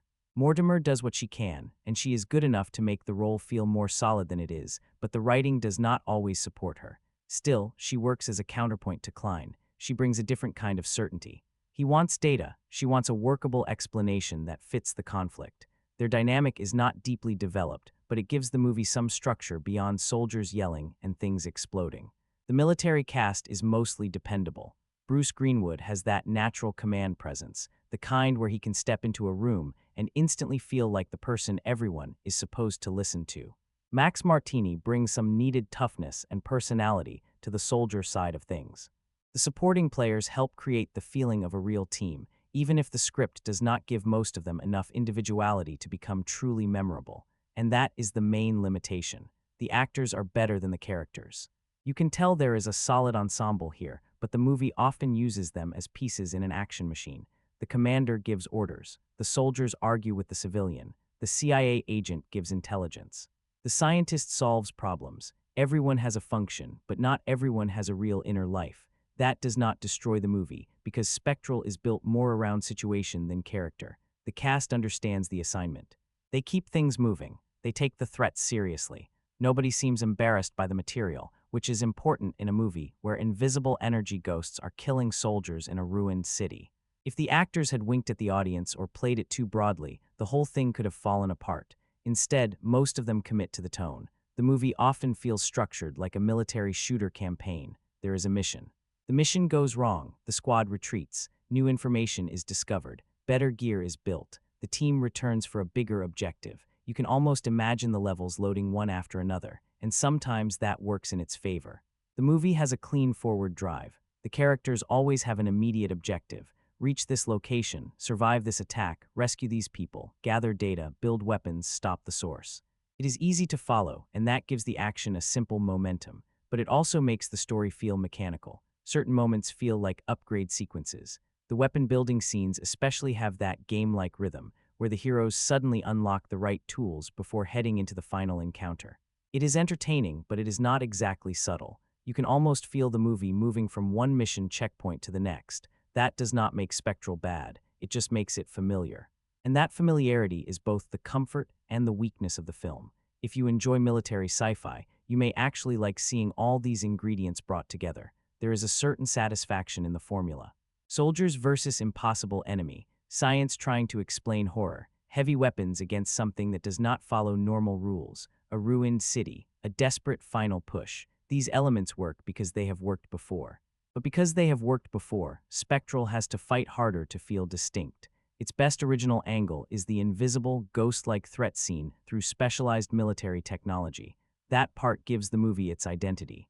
Without that, it would risk feeling like a cover version of better-known films. The Spectrals are the one ingredient that makes the whole mixture feel a little fresher than it otherwise would. Still, you can tell the film is not trying to hide its genre DNA. It is proudly built from familiar pieces, sometimes too proudly. There are moments where the references feel less like inspiration and more like the movie is walking through a checklist of things people already like. Elite soldiers, mysterious enemy, child survivors, ruined city, scientific explanation, improvised weapons, final assault. The result is a film that feels both derivative and watchable. That sounds contradictory, but it is exactly the space Spectral lives in. It borrows heavily, but it borrows from things that are entertaining. It does not always elevate those influences, and it definitely does not outclass them, but it understands why those ideas are appealing in the first place. So when people compare it to Aliens, Call of Duty, Final Fantasy, Battle, Lowe's Angels, Terminator, Starship Troopers, or Black Hawk Down, they are not just throwing names around. Those comparisons are baked into the experience. Spectral feels like a movie made by people who clearly love military sci-fi, supernatural action, and high-tech combat scenarios. The issue is that love alone does not make something great. It makes it energetic. It makes it familiar. It makes it easy to watch on a lazy evening. But it also reminds you, almost scene by scene, of the stronger versions of this kind of story.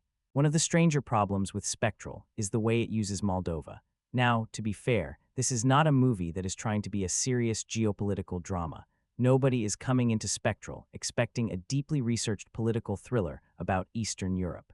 The film is mostly using the location as a war-torn backdrop for a sci-fi military story, and on that basic level, the setting does its job. It gives the movie ruined streets, armed conflict, foreign tension, and a reason for American forces to be on the ground. But still, the details matter a little, and this is where the movie starts feeling careless. The story places us in a Moldovan civil war, with American troops supporting one side while fighting insurgents or remnants of another. The film gives the country a dystopian, unstable, almost generic war zone identity. It feels less like Moldova specifically, and more like a Hollywood version of some troubled Eastern European place, where military action can happen without too many questions. That can be off-putting, because when a real country is used, even in a sci-fi action movie, there is at least some expectation that the film will treat the place with a little more care. Spectral does not always do that. The political situation feels broad, simplified, and built mainly to serve the action. It is less interested in who is fighting, why they are fighting, or what the conflict means, and more interested in creating a damaged battlefield where ghost-like enemies can start killing soldiers. And again, for this kind of movie, maybe that is not shocking, but it does make the world feel thinner. Some reviewers point out that the film might have been better off creating a fictional country. Honestly, that makes sense. If the movie was already going to invent so much strange science, fake conflict details, questionable language choices, then why attach it to a real-world place at all? A fictional country would have given the writers more freedom and avoided that awkward feeling of using an actual nation as a convenient dystopian playground. The language details also become part of the issue. There are comments about Romanian, Russian, Moldovan, and even Slovene being handled strangely. One viewer noticed that the Moldovan girl was not actually speaking Moldavian, but Slovene. Another pointed out that some of the Romanian or Russian-related elements felt awkward or inaccurate. These may sound like small things if you do not speak the languages, and for many viewers, they probably pass without notice. But for people who do notice, those details break the illusion. It is the kind of mistake that reminds you this is not really Moldova as a lived-in place. It is Moldova as a production label, a backdrop, a mood. A war zone with a name attached, and that is a shame because the movie's atmosphere is otherwise pretty strong. The ruined city, the military equipment, the smoke, the abandoned industrial areas. Visually, it all creates a convincing sense of danger. But when the cultural and political details feel off, the world starts to feel less authentic beneath the surface. It becomes another example of Spectral looking more convincing than it actually is.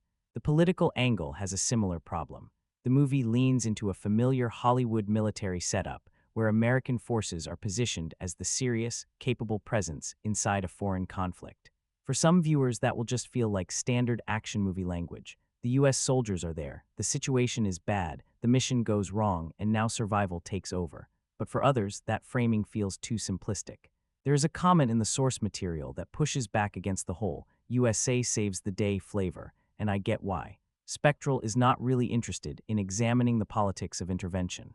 It does not want to ask uncomfortable questions about who belongs in that conflict or how the people living there see the presence of foreign troops. It just wants a battlefield, so the politics become decoration. They give the movie shape but not depth, and maybe that would be easier to ignore if the rest of the story was more emotionally developed.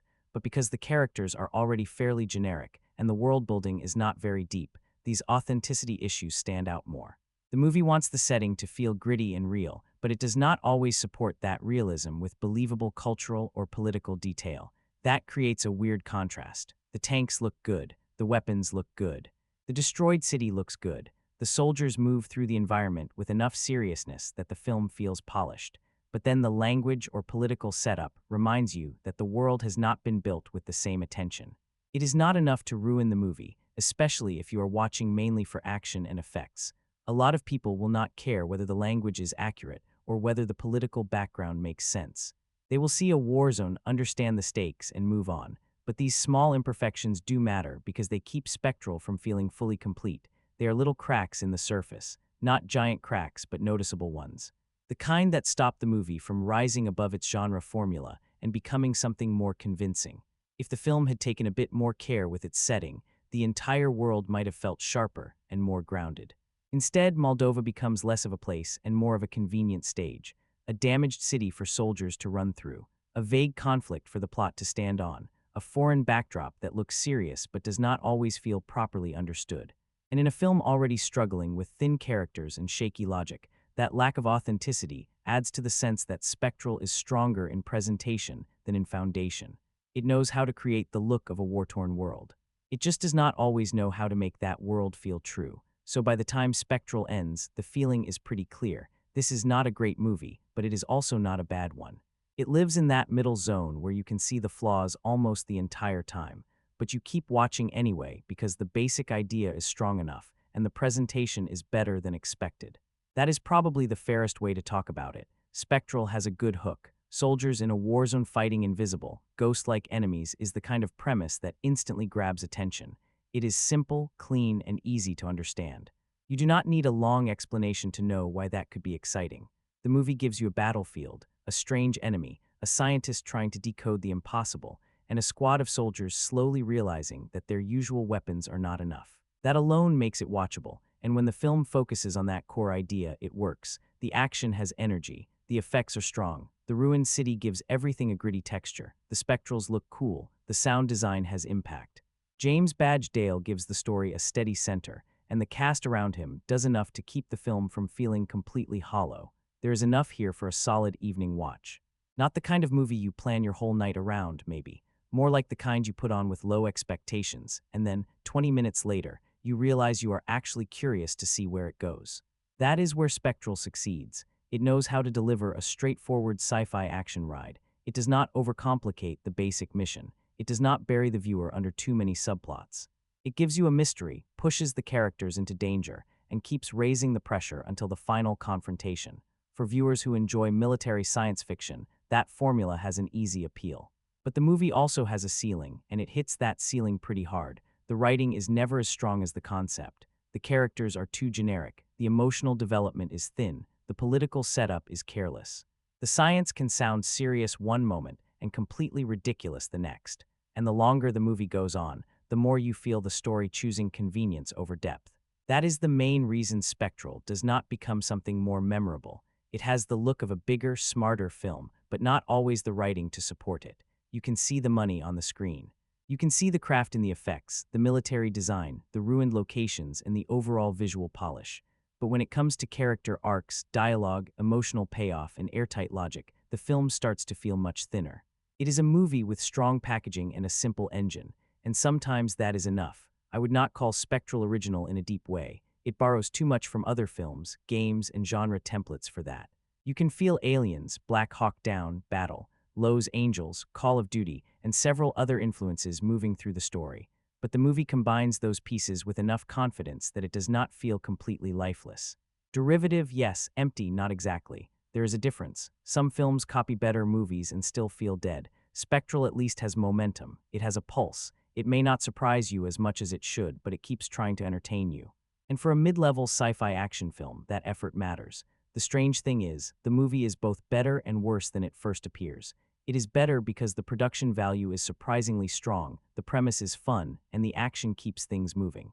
It is worse because once the cool surface settles, you realize how many ideas were left underdeveloped. The moral angle could have gone deeper. Klein's discomfort with military technology could have mattered more. The relationship between the scientist, Madison, and the soldiers could have had a real payoff. The spectrals could have remained more mysterious for longer. The ending could have landed with more weight. There is a stronger film hiding inside this one. You can feel it all the way through. A darker version, a smarter version, a version with sharper characters, better world-building, and a final act that actually earns the strange promise of the opening. Spectral comes close enough to make you notice what it could have been, but not close enough to fully become it. And that is why the final verdict has to be mixed. If you want a carefully written sci-fi thriller with deep characters and a perfectly logical story, this probably will not satisfy you. You will notice the shortcuts. You will question the science. You will probably laugh at some of the weapon-building moments.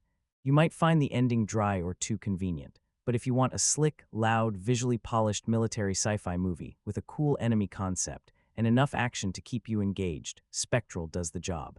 It is flawed but functional, thin but entertaining, derivative but not boring enough to dismiss completely. It is the kind of movie that works best when you meet it halfway. Do not expect a masterpiece. Do not expect every explanation to hold up. Do not expect the characters to stay with you for days. Just go in for the ghostly battlefield threat, the solid effects, the military chaos, and the simple pleasure of watching a scientist and a squad try to survive something they were never trained to fight.